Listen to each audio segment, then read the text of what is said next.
It started the day my brother flushed my science fair project down the toilet. I was 13. He was 15. The project was a model of a water purification system I'd spent 3 months building out of tubes, charcoal, and repurposed plastic. I'd stayed up nights, skipped video games, and even gave up a school trip just to finish it. My parents were proud. My teacher said it was one of the best she'd seen in years. But my brother? Nick just laughed, said it looked like a pile of junk glued together by a desperate nerd. That night, while I was in the shower, he dismantled it, piece by piece, and stuffed the whole thing into the toilet. Mom screamed when the plumbing backed up. Dad grounded me for not keeping things where they belonged. Nick stood behind them, arms crossed, smug little grin on his face. And for some reason, I apologized. My name's Lucas, I'm 28 now, and I've spent most of my life cleaning up after my brother's messes, literally and figuratively. I'm not bitter. At least, I try not to be. But it's hard not to feel something when you're constantly the afterthought. The shadow. The cleanup crew.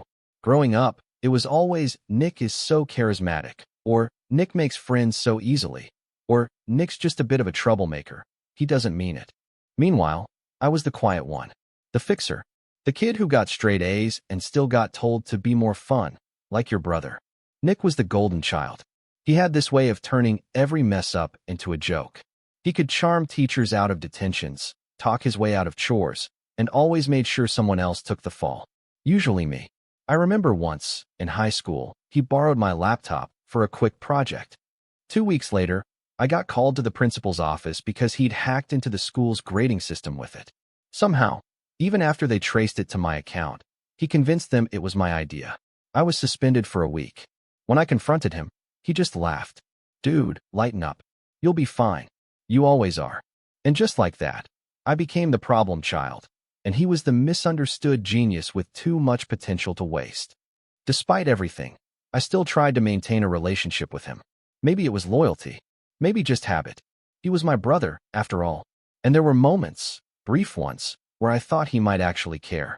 Like the time he drove all night to pick me up from college when my ride bailed, or when he stood up for me at a party when someone started mocking my stutter. Those were rare, but they were enough to keep me hoping. Enough to make me ignore the manipulation, the lies, the endless emotional drain that came with being his brother. My parents weren't cruel, just blind. Especially Mom. She saw Nick through this permanent lens of nostalgia, like he was still the grinning 5-year-old with chocolate on his cheeks. Dad was a bit more grounded, but even he caved when Nick needed money just to get on his feet. Every time Nick burned a bridge, whether it was with friends, jobs, or landlords, our parents were right there, sweeping up the ashes. And me? I was just the background noise. The reliable one. The one who didn't need help, so didn't get it.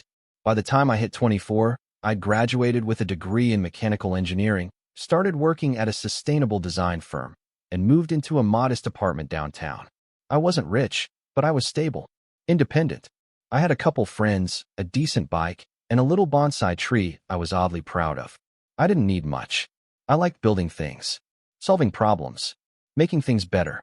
It brought me peace. It made me feel useful. Nick, on the other hand, had dropped out of 3 community colleges, burned through 4 jobs, and had 2 failed side hustles, one involving reselling sneakers and another that had something to do with cryptocurrency.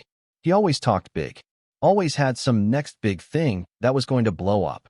He lived in our parents' basement, smoked out the window, and still managed to convince them that he was just figuring things out. Then came the first real blow. At 25, I'd been quietly working on a project in my free time. Something personal. I'd had this idea back in college for a compact, solar-powered water filtration device that could be deployed in low-income areas or after natural disasters. Over time, I'd built a prototype in my garage, tested it, refined it, even entered it into a few innovation contests. I didn't talk about it much, not because I was secretive, but because it felt fragile. Like if I shared it too early, someone would find a way to tear it down. Someone like Nick. Of course, that didn't stop me from mentioning it one night during a family dinner. It was a small thing. Dad had asked if I was still playing around with those tubes and water pumps. I smiled, said yeah, and explained a bit about how the prototype was finally functional. Mom clapped her hands like I was 5 again. Oh, Lucas, that's so clever. Isn't that clever, Nick? And Nick, chewing a mouthful of lasagna, gave this little half laugh. Yeah, sounds cool, man. Like something from a sci-fi movie. I should have left it at that. But Dad, surprisingly interested, asked if I had pictures. So I showed them a few photos on my phone. Nick leaned over, nodded, and said, You know, I bet you could make some serious cash if you pitched that right. Then he went back to his phone and didn't say another word. I didn't think much of it. Honestly, I was just glad he didn't make fun of it. A few weeks later, I went to submit my project to a startup incubator that offered grants to sustainable tech innovations. I'd spend hours polishing the application, uploading the diagrams, writing a heartfelt explanation of how the idea could help in real-world disaster zones. I hit submit, heart pounding. A week passed, then 2, then 4. Nothing. I followed up, only to be told the incubator had already chosen their finalists, and that one of the most promising submissions was for a nearly identical product. I was stunned. I asked for more information, pretending to be just curious. They wouldn't give names, but they mentioned the submission had come from a Nicholas C. I felt like I'd been punched. My chest went cold. I raced home and pulled up the incubator's website. Sure enough, there it was. A featured project called Pure Drop, credited to an N. Callahan. The prototype photo had been slightly altered, the branding slicked up, the design trimmed, but it was mine. My layout. My filtration sequence. Even the modular clip I'd invented to keep the tubing stable was identical. I stared at the screen for what felt like hours. Then I called him. He picked up on the third ring. Yo, what's up? I didn't even say hello. You stole my design. There was a pause. Then, in the most casual voice imaginable, whoa, chill. I didn't steal anything. I just expanded on your idea. You took my prototype. You changed the name and submitted it. Look, man, he said, laughing now. You showed it to us at dinner. It wasn't, like, copyrighted or anything. And you weren't doing anything with it. You don't get it. This is how business works. You snooze, you lose. I couldn't breathe. My vision blurred. I think I muttered something. Maybe a curse, maybe just his name, but I hung up. I sat there, numb, as the realization sank in. My brother had taken the one thing I'd built entirely on my own and sold it as his own invention. He got the grant. He got the investors. Within 6 months, he had a website, a PR firm, and 2 viral TikToks about how Pure Drop is changing the world, one drop at a time. The media ate it up. My parents? They were ecstatic. Can you believe it? Mom beamed during one call. Nick finally found his calling. Oh, Lucas, you're going to be so proud of your brother. Proud. I wanted to scream, but I didn't. I swallowed it. Again, just like always. Because what was I going to do? Out him? Make my parents choose sides? Risk looking like the jealous sibling? Instead, I pulled away. I stopped visiting. Stopped calling. I kept my head down, did my work, and watched from a distance as Nick's face showed up on business panels, podcasts, and conference flyers. He bought a Tesla, then a condo, then posted a picture of himself vacationing in Santorini with the caption, "Started from the basement, now we here." Every post felt like a knife. And the worst part? No one knew. No one cared. But I never stopped watching. And I never forgot. I didn't know it yet, but the tides were already beginning to turn. All it would take was one phone call, 3 years later, that would flip the entire story on its head. And this time, I wouldn't stay quiet. If I had to pick the exact moment everything shattered, it was the night of my parents' anniversary dinner. They were celebrating 35 years together, and Mom wanted to do it big. Reserve the private room at some overpriced Italian place downtown.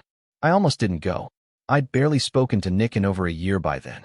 Every time I saw his smug face on Instagram, giving motivational speeches about innovation and resilience, it made my blood boil. But Mom begged. She said it'd mean a lot to her if we were both there. So I went. I showed up 5 minutes early, old habit, and sat in the corner seat while the staff finished setting the table. A few minutes later, Nick waltzed in. Designer blazer, no tie, hairstyled like he'd just stepped out of a GQ shoot. He greeted Mom and Dad with a bear hug and a loud, "Happy anniversary, you legends." Then he looked at me like I was a waiter. "Oh," he said, smirking. "You're here." "Yeah," I replied, trying not to bite. Shocking, right? He chuckled, didn't respond, and immediately launched into a story about meeting some investor from Dubai who wanted to license Pure Drop tech for humanitarian efforts. Mom's eyes sparkled like she was watching a celebrity. Dad nodded, impressed. I sat in silence, sipping my water and watching them eat it up. Then he said it. You know, Nick began, twirling pasta onto his fork with exaggerated grace. I was thinking about starting a foundation in Dad's name. Something to give back. Sustainable tech for communities in need. I think it'd be a cool legacy. That's a beautiful idea, Mom said, dabbing the corner of her eye with a napkin. I mean, I wouldn't be where I am without you too, Nick said, placing a hand on each of their shoulders. I owe everything to this family. I nearly choked. The words hit like a slap. Nick owed everything to this family. No mention of me. No nod to the design he stole. No acknowledgement of the years I spent working on that prototype before he swooped in and polished it for show. I cleared my throat. That's interesting, I said slowly. Because when I first showed you that design, you said it looked like something out of a sci-fi movie. He froze for half a second, just enough for me to notice, then smiled. Right. But your version wasn't viable, bro. You didn't have a business model. Or branding. I mean, be real, you were never going to take it anywhere. Mom gasped. Nicholas. What? He said innocently. I'm just being honest. I looked at my parents, waiting, hoping for one of them to say something, to defend me. But Dad just stared down at his plate, and Mom reached over to pat Nick's hand. I know you two have your differences, she said gently. But we're just happy you've both turned out so well. I laughed. I actually laughed. Yeah, we turned out great.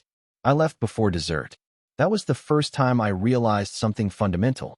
My parents were never going to see me the way they saw him. No matter what I built. No matter how steady, how loyal, how present I was.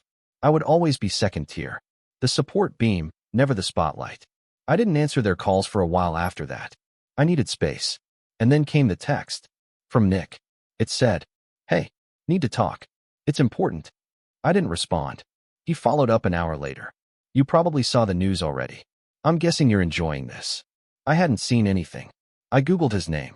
There it was, Pure Drop sued for patent infringement and financial misconduct. Several news articles had popped up overnight. The lawsuit had been filed by a small firm in Arizona that claimed Nick had used proprietary valve tech without licensing it. Worse, one of his former partners had come forward, claiming Nick had falsified some investor reports to inflate earnings. The golden child was cracking. Still, I said nothing. I sat with it. Let it marinate. 2 days later, he called. I didn't pick up. Then he tried my work number. My LinkedIn. Even messaged an old college friend of mine, asking if they'd heard from me. It was weird. Desperate. And then he showed up at my apartment. I opened the door to find him on the other side, looking like a ghost. Same expensive blazer, but it hung off his frame like a forgotten coat on a mannequin. His face was pale. Eyes sunken. Can we talk? He asked, voice hoarse. I let him in. Not because I wanted to, but because I needed to hear what he had to say. We sat on opposite sides of my living room. He didn't touch the water I offered. It's all falling apart, he said. They froze my accounts. Investors pulled out. That lawsuit is garbage, but I don't have the resources to fight it. I crossed my arms. Why are you telling me this? He blinked. Because I need your help. That made me laugh. I couldn't help it. My help? You mean again? Like when I built Pure Drop and you just repackaged it. He winced. Okay. Look, I messed up.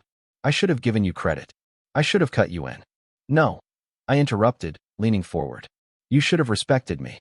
But you couldn't. Because in your world, if you're not center stage, you don't exist. His silence confirmed everything. Why now? I asked. Why not years ago? Because I didn't think I'd lose, he said softly. There it was. That was Nick in a sentence. He never apologized unless he had something to gain. He reached into his bag and pulled out a folder. Look, I still own the rights. Technically. But I want you to come on board. As co-founder. We relaunch. Clean slate. New partners. Your designs. Your name. I stared at him. It was a tempting offer. Too tempting. For a second, I imagined it. Finally being recognized. Finally getting credit for what I'd built. But then I looked at him. This man who had burned every bridge he crossed, and now stood on the last one, soaked in gasoline. I shook my head. I'm not interested. He looked stunned. Genuinely stunned. Like the idea of someone saying no to him had never occurred before. But this is your chance, he said. You'll finally be in the spotlight. No, I replied. This is your chance to finally be a decent person. And you blew it. He left that night without another word. I thought that would be the end of it. I really did. But then something even stranger happened. My parents invited me to lunch. Just me. No Nick. I showed up, unsure of what to expect. They looked unusually serious. Not sad. Just thoughtful. We wanted to talk to you, Dad said. About the trust. I blinked. The what? The inheritance, Mom said quietly. Our will. We've been revising it. I stared at them. I hadn't even known they had a will. Dad cleared his throat. We've decided that the business shares we own, along with the properties, your mother's house, and my side of the land, will be passed to you. My mouth went dry. What? I asked. We love your brother, Mom said, her voice trembling slightly. But we're not blind anymore. You've been the one holding everything together. I didn't know what to say. I didn't even know how to feel. Relief? Gratitude? Bitterness? And then came the part one wasn't ready for. We're also giving you executor power, Dad added, over the trust. It's around $3 million now, mostly from Mom's investments and the house value. You'll be responsible for managing it and deciding if Nick gets any. I stared at them, stunned. Are you serious? We talked about it a long time, Mom said. It was hard, but we realized we've been enabling him, and we want to make it right. I left that lunch in a daze, not just because of the money, but because, for the first time in my life, they saw me. Not as Nick's brother, not as the fixer, but as someone in control. 2 weeks later, Nick found out. He called me in a rage, said our parents were turning on him, accused me of manipulating them, of stealing what was rightfully his. I told him I didn't steal anything. I earned it, quietly, over years. That's when he said something I'll never forget. You think you're better than me now? Just wait. You'll mess it up like you always do. You're not built for the spotlight. And then he hung up. That was the last time I heard from him, until the day he showed up on my doorstep again, broke, unemployed, and desperate. Rock bottom didn't come with a dramatic crash. It came quietly, like a slow leak in a tire you don't notice until you're stranded on the side of the road, miles from help. After that lunch with my parents and the blowout call with Nick, I thought things might finally be settling. I'd been handed something I never asked for, responsibility, trust, recognition, and I was still wrapping my head around it. But for the first time in years, I allowed myself to feel hope. Like maybe I could finally breathe in a space that wasn't under my brother's shadow. But hope, it turns out, can be a dangerous thing. About 2 months after that conversation, my dad had a stroke. It was sudden and brutal. One moment, he was out back pruning Mom's hydrangeas, and the next he was on the ground, his coffee spilled in the grass, eyes wide and frozen. Mom found him minutes later and called me, hysterical. I drove over like a man possessed, heart pounding so hard I couldn't hear my own thoughts. He survived, but he was never quite the same. His speech was slurred, his memory patchy. The man who used to lecture me about engine oil viscosity now struggled to remember my name on bad days. And just like that, the weight of the family shifted again, this time squarely onto my shoulders. Mom was strong, but exhausted. She didn't ask for help, but I offered anyway. I handled the legal paperwork, followed up with the neurologist, arranged for an in-home therapist. I brought meals, repaired their water heater when it blew, paid for half the new stair lift out of pocket when the insurance company dragged their feet. I didn't think about it. I just did it. Nick didn't even show up to the hospital until day 5. When he finally arrived, it was like a storm rolled in. He hugged Mom with performative sobs, filmed part of the hospital visit for a raw, authentic moment on his now dwindling Instagram, then pulled me aside and asked if the inheritance was still locked in. I couldn't believe it. Our father's in a hospital bed, I said, trying to keep my voice steady. And you're asking about money? He shrugged. You don't get it. I'm underwater here, Luke. I lost my team, my accounts, my brand. You think it's easy rebuilding from scratch with your name dragged through the mud? I'm just trying to survive. No, Nick, I said. You're trying to cash out. That's different. He stormed off. Mom didn't notice. She was too busy holding Dad's hand and whispering stories into his ear like it would anchor him to reality. Over the next few weeks, I started noticing signs of strain in my own life.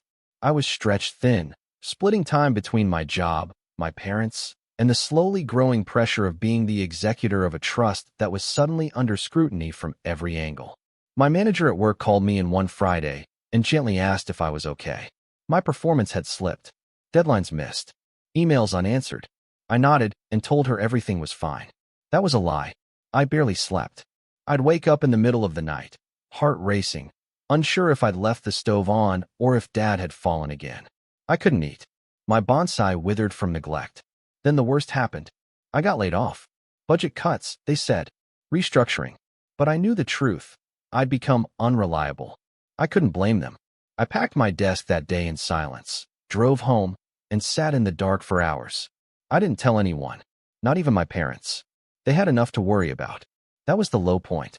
It wasn't loud or dramatic. Just quiet. Empty. A sense that I'd poured everything I had into holding everyone else together and hadn't kept a single drop for myself. I was broke, jobless, overwhelmed, and bitter. And beneath it all, that old voice crept in, the one I thought I'd buried. Nick was right. You're not built for the spotlight. But the funny thing about rock bottom? There's nowhere left to sink. And sometimes, in that silence, you find clarity. One night, after another full day of job hunting and caregiver calls, I sat at my old drafting table. It had dust on it, hadn't touched it in months. On a whim, I opened a folder where I kept all my old project notes. Blueprints, designs, scraps of ideas I never had the time or energy to finish. That's when I found it. An early concept sketch from years ago, one I'd scribbled before Pure Drop ever had a name. It was messy and unrefined, but it had heart. The idea was a new filtration unit, one that could snap into existing infrastructure without replacing it. Modular, cheap to produce. It was meant for use in refugee camps, where full systems were too expensive or bulky to implement. I stared at it for a long time. Then I started tweaking. 1 hour turned into 3, 3 into 6. I looked up and the sun was rising. That's how it started. I built a routine. Every morning, I woke up, took care of Dad's therapy schedule, then worked on the project. No social media, no distractions, just paper, CAD software, and my stubborn brain. I gave myself deadlines, prototypes, feedback loops. I treated it like a job, even though no one was watching. Eventually, I emailed an old professor from college, Dr. Kinney. He'd always been tough but fair, the kind of guy who never handed out praise unless it was earned. I sent him a PDF of my updated design and asked if he had time to look. He responded within 2 hours. "This is good," he wrote. "You've grown. Come talk." That conversation led to another, then to a connection at a nonprofit focused on clean water access in South Asia. They were looking for new ideas, something scalable, something real. I didn't pitch with slides or buzzwords. Just a quiet explanation, a prototype video I filmed in my bathtub, and a promise: I don't want fame. I just want it to work. They loved it. Within 3 months, they offered me a small grant to develop a field-ready version. I used the money carefully, no flash. Just materials, software, and a little part-time help from a retired engineer I met through Dad's therapist. During that time, things started changing. Mom got stronger. Dad stabilized. I found part-time consulting work to cover bills. And somehow, in the middle of all of it, I started to feel something I hadn't in years: pride. Not because someone handed me a microphone, but because I was building something real, again, on my terms. Then the article dropped. It was in a modest tech blog, one of those niche sites that covered sustainability projects. They'd heard about my prototype from the nonprofit and wanted to do a short piece. I almost turned it down, but something in me, the tired part that had been trampled for too long, said yes. The article was titled, "This Quiet Engineer May Have Just Changed the Future of Water Filtration." It wasn't viral, but it did get shared around enough to reach people. Emails trickled in, questions, encouragement, and one message, in particular, that made my stomach flip. From Nick Callahan. Subject: Saw the article. We need to talk. I didn't answer. Instead, I poured myself a cup of tea, opened my laptop, and kept building. Because here's the thing about falling. If you survive it, if you crawl through the ashes of everything you lost, you learn what you're really made of. Nick burned fast and bright. But I had something better. I had roots. Nick didn't stop with the email. That was just the opening volley. A few days later, I got a text. "Congrats on the article. Looks like the quiet nerd finally made it big." I stared at it for a long time. Not because it surprised me. Nick's sarcasm was his second language, but because it didn't sting anymore. Not the way it used to. I'd spent so long absorbing his barbs like they were gospel, but now? Now I saw them for what they really were. Insecurity, wrapped in mockery. A desperate reach from someone used to towering over everyone else, and panicking now that he was knee-deep in quicksand. I didn't respond, so he called. It rang 7 times before I finally let it go to voicemail. A minute later, the notification buzzed. Lucas, look, I know we haven't exactly been on good terms, but I saw the article, and I'm impressed, man. Seriously, you're doing important work. Real work. I want to make things right between us. Give me a chance to talk, okay? No tricks. Just family. He always knew how to sound sincere when he needed to. I didn't delete the voicemail. I saved it. Every syllable, every carefully measured pause. Because somewhere deep in my gut, I felt it. This was the beginning of something. I didn't know what yet. But it wasn't an apology. It was a setup. And this time, I wasn't walking into anything unprepared. That night, I stayed up sketching. Not blueprints or filters, but outlines. Notes. Names. I wrote down everything Nick had ever taken from me. Not just the pure drop theft, but the years of casual sabotage. The job opportunities he torpedoed when he badmouthed me to mutual contacts. The internship he accidentally blew when he borrowed my portfolio in college and left it at a diner. Even the small things. The lies to our parents. The way he twisted every story so I looked like the selfish one. I wasn't writing it all down out of spite. I was organizing a strategy. For once, I was going to think like Nick. But smarter. More deliberate. First, I needed to understand his position. So I did some digging. Turns out, after the lawsuits, Pure Drop had collapsed hard. What remained of the company had been acquired in a quiet fire sale by a shell company based in Delaware, probably an investor group trying to salvage the patents. Nick's name had been scrubbed from most press releases, and his online presence had gone eerily quiet since the fallout. But more importantly, he was broke. Not pretend broke. Not, I downsized to a Tesla Model 3 broke. Real broke. I found public court records showing creditors chasing him for unpaid loans, back taxes, and 2 unresolved settlements from former employees. One former assistant had even filed a harassment complaint. That part didn't surprise me. Nick always had a way of making people feel small when the cameras were off. But here's where it got interesting. Buried in one of the court documents was an affidavit that mentioned Nick had sold personal assets to support a new venture in development. That meant one thing. He was trying to rise again. I knew Nick. He didn't know how to stay down. He'd claw and scratch and bluff his way back to relevance, even if it meant standing on someone else's shoulders. Again, and that's when the idea hit me. What if I gave him what he wanted? Not out of kindness, but as bait. See, I had something Nick desperately needed, credibility. He'd torched every bridge he'd ever crossed. No one trusted him. No one would invest in him. But I had a name now. A small one, but clean. Authentic. My nonprofit partner had just introduced me to a few mid-level investors looking to support ecotech projects with social impact. If Nick caught wind of that, he'd come running. So I started planting seeds. First, I posted an update to LinkedIn. A short, polished write-up of my new partnership with the nonprofit. Nothing flashy. Just a photo of me at a rural test site in India, kneeling beside one of my latest prototypes. The caption read, "Grateful to be working with people who care about impact over profit. We're just getting started." Then I updated my Twitter bio. Changed engineer to founder. That got a few retweets from sustainability influencers. Within hours, a few startup blogs reposted the image. It didn't take long.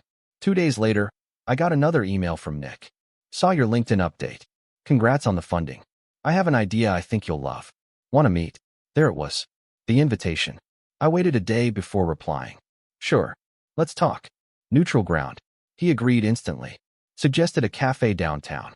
The one he used to bring dates to when he was still trying to convince people he was a humble genius. I showed up 10 minutes early, ordered an espresso, and picked a seat near the back, where I could watch the entrance. He arrived right on time. Nick looked weathered. The blazer was still expensive, but it didn't fit quite right anymore. His face had that hollow look people get when they've spent too much time pretending not to panic. He smiled when he saw me, all teeth and charm. "Lucas," he said, arms spread like we were long-lost friends. "Man, it's good to see you." I nodded. "You too." He sat down, waved off the waiter, and leaned forward. "I'll cut to the chase," he said. "I've been working on something. A new concept. Took everything I learned from Pure Drop, stripped out the fluff, and reimagined it from the ground up." He pulled a tablet from his bag and slid it toward me. I looked at the screen. It was a sleek mock-up of a filtration unit. Compact, modular, field-ready. I didn't react, because it was my design. The exact design I'd sent to Dr. Kinney months ago. He must have gotten access somehow. An old drive? A shared folder I forgot to lock. Impressive, I said calmly. Where'd you get the specs? He grinned. Let's just say inspiration struck.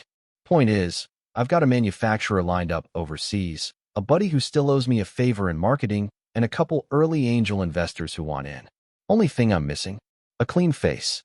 He pointed at me. You're the hero now? People trust you. We combine forces, we could take this thing global. I stared at him. He genuinely thought I'd say yes. I need to think about it, I said. He nodded eagerly. Totally. Just don't wait too long. Timing's everything. We shook hands, and I left. But now I had proof. The tablet, the mock-up, the proposal, it was all the evidence I needed to show he was trying to steal my work again. Only this time, I'd invited him to do it. Documented it. Logged every interaction. I even had the cafe security footage, thanks to a quiet tip to the manager I used to know from college. Now it was time to act. I called Dr. Kinney, sent him the footage and files.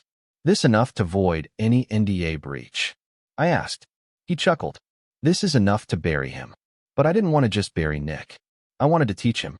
So I kept playing along. I emailed Nick 2 days later, saying I was in. I asked for access to his investor deck, his manufacturing contacts, a timeline. He gave me everything. And I started building my own timeline, one that didn't include him. Meanwhile, I reached out to a friend in marketing, someone I trusted, and started quietly prepping a campaign. Not flashy, just precise, timed, controlled. Because if Nick was planning to launch a stolen project under a new name, I was going to beat him to it, with a better name, better partners, and the receipts to prove he'd never built a damn thing in his life. Let him think he was winning. Let him post teasers, build hype, whisper to investors. Because when the moment came, I'd be ready. And this time, I wasn't pulling punches. Nick's downfall didn't explode like a bomb. It unraveled like a bad thread, slow and irreversible, with every tug making the seams of his ego come apart. I gave him 3 weeks to play pretend. 3 weeks of emails, phone calls, forwarded contracts, eager investor updates. He even sent over an NDA for our protection. I signed it, but only after tweaking the copy on my end and logging his digital signature through a timestamp server. Legal firepower. Ironclad. Bulletproof. I wanted this revenge to be clean. Not petty. Not impulsive. Just surgical. By week 2, I had everything I needed. Screenshots, voice recordings, thanks to a call recording app I'd quietly installed, and a full copy of his investor pitch deck, which used my diagrams, my case studies, even a testimonial I'd written for the nonprofit, copied and pasted word for word. This time, Nick wasn't just stealing an idea. He was hijacking a full identity. But I waited. I watched. He booked a launch date. A modest event in a co-working space downtown, RSVP only. Supposedly exclusive, but I got in easy. My friend from marketing had been added to the invite list. She forwarded me the email with a grin and a single line. You ready? I was. I didn't sleep the night before the launch. Not from nerves, just anticipation. I'd planned this moment for months now, and every piece was finally where it belonged. The morning of the event, I sent out an email blast through my nonprofit partner's mailing list. Subject line: the real story behind the next big water tech launch. Inside was a neatly organized expose. Screenshots, timeline, voice recordings, video clips from the cafe. His email admitting the idea was mine. The investor deck with metadata traced back to my original documents. A quiet but devastating commentary about how integrity matters more than hype, and how real impact should never be stolen. It didn't smear him. It unmasked him. I scheduled it to go live at 10:15 a.m. Nick's launch began at 10. I arrived at the venue 5 minutes late. Not fashionably, strategically. The room was small, maybe 40 people. A handful of investors. A few media reps. And there, at the front, was Nick. Hair gelled. Suit tailored. Smile polished like a politician's. He was mid-sentence when he saw me walk in. His voice caught for just a second, just long enough for the silence to stretch awkwardly. Then he kept talking. I leaned against the back wall, arms crossed. So, as you'll see in this next slide, Nick continued, gesturing toward a screen, Our filtration unit isn't just efficient, it's revolutionary. Designed with adaptability in mind, it's already generating interest from multiple NGOs in Southeast Asia. He didn't get to finish the sentence, because right then, one of the investors' phones buzzed. Then another, and another. One of the reporters in the front row raised her hand. Mr. Callahan, are you aware there's a document circulating that claims you plagiarized this entire project from your brother? The room went silent. Nick blinked. What? She held up her phone. It's all over Twitter. An expose. Emails, voice recordings, patent sketches. Someone leaked it. With a lot of evidence. Nick looked like someone had just dumped a bucket of ice water over his head. No, that's fake, he stammered. Lucas is just jealous. He's been trying to sabotage me for years. Actually, said a second journalist, standing now, we just received a press release from the nonprofit you said you were partnering with. They've confirmed no affiliation with you. In fact, they called your claims fraudulent. Nick turned red. This is a setup. It's a smear campaign. He's bitter because I beat him. He gave me those designs. No, I said, finally stepping forward, my voice calm but clear. You stole them. Twice. He spun to face me. You think this makes you a hero? What? You wanted a little spotlight, so you decided to destroy everything I've built. I looked at him, really looked. He was sweating now, breathing heavy, backed into a corner with no more mirrors to hide behind. You didn't build anything, I said quietly. You copied, lied, burned every bridge. And now you're upset the truth finally caught up to you. There was a beat of silence. Then the man from the investor group spoke. We'll be withdrawing all interest in this project. Effective immediately. Nick opened his mouth, but nothing came out. Someone else stood up. A woman in marketing. And we'll be contacting legal. If you used our firm's name in a false pitch, that's fraud. Nick's mouth worked uselessly as the crowd thinned. A few people stayed behind to ask questions, but not to him. To me. Journalists. Photographers. Even one of the engineers Nick had lured into working for him reached out, handing me his card with a quiet, I think I backed the wrong brother. I left the venue without looking back. I didn't need to see Nick unravel in real time. That wasn't what this was about. I wasn't there to humiliate him. I was there to end it. The fallout was swift. Within 48 hours, Nick had lost everything. Again. But this time, it wasn't a scandal, it was exposure. His investors blacklisted him. The NGO community flagged him. His LinkedIn vanished. His Twitter turned private. A week later, I heard from my mom that he'd been staying in a cheap motel 2 towns over. She asked if I could help him. I told her gently. I already did. She didn't ask again. The nonprofit I'd partnered with formally brought me on as co-founder. We launched a pilot program in 3 countries. Donations poured in. A new name, a new site, a new mission. No noise. No flash. Just real work. One day, as I stood in a remote village watching a group of kids fill their water bottles from one of my units, a boy looked up and asked, "Did you make this?" I smiled. "Yeah, I did." He nodded, then ran back to his friends. I didn't need applause, or likes, or magazine covers. I just needed that. Nick never recovered. Maybe he'll try again someday, with a new name and another mask. Or maybe he'll finally sit with his own failure long enough to understand it. I don't know, and I don't care. Because I'm done being the quiet brother in the background. I'm done building things for other people to steal. This time, I built something no one could take from me. And as far as I'm concerned, that's the only kind of revenge that matters.